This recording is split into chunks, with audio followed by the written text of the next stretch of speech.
Big Boss season 8కి Nikhil winner అయిన విషయం అందరికీ తెలిసిందే. అయితే నిఖిల్ హౌస్‌లో ఉన్నప్పుడు తన ప్రేమ గురించి చెప్తూ, నేను తన్ని చాలా గాఢంగా ప్రేమించాను. ఎంత ప్రేమించానంటే తను నాతో ఉంటే మా అమ్మనే మర్చిపోయినంతగా ప్రేమించాను.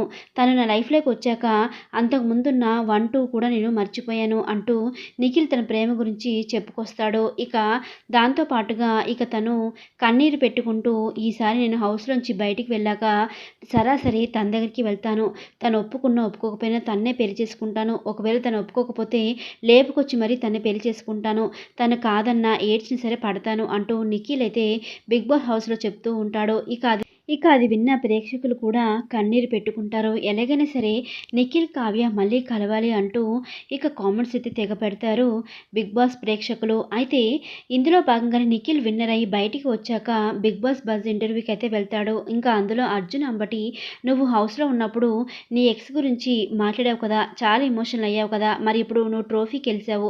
మరి బయటికి వెళ్ళాక తన్ని కలుస్తావా? అంటూ అనడంతో నిఖిల్ అయితే బయటికి వెళ్ళాక చూస్తాను. ఎందుకంటే నేను ఇన్ని రోజులు హౌస్‌లో ఉన్నాను. బయట పరిస్థితి ఎలాగుందో నాకు తెలీదు కదా! బయటికి వెళ్ళాక అప్పుడు ఆలోచిస్తాను అని అనడంతో ఒక్కసారిగా షాక్ అయిపోతారు ప్రేక్షకులు. ఇదేంటి హౌస్‌లో ఉన్నప్పుడు ఇలా చెప్పాడు, ఇప్పుడేంటి ఇలా మాట్లాడాడు అంటూ నిఖిల్ ఫ్యాన్స్ అయితే వాపోతుంటారు. మరి తన్ని కలవాలని లేనప్పుడు బిగ్ బాస్ హౌస్‌లో ఎందుకంత ఎమోషనల్ అయ్యాడా అంటూ బిగ్ బాస్ ప్రేక్షకులు ఆలోచిస్తూ ఉన్నారు. మరి ఈ విషయంపై మీరేమనుకుంటున్నారో కామెంట్ సెక్షన్‌లో కామెంట్ చేయండి. మరిన్ని లేటెస్ట్ అప్డేట్స్ కోసం మన ఛానెల్‌ని సబ్స్క్రైబ్ చేసుకోండి. Thanks for watching.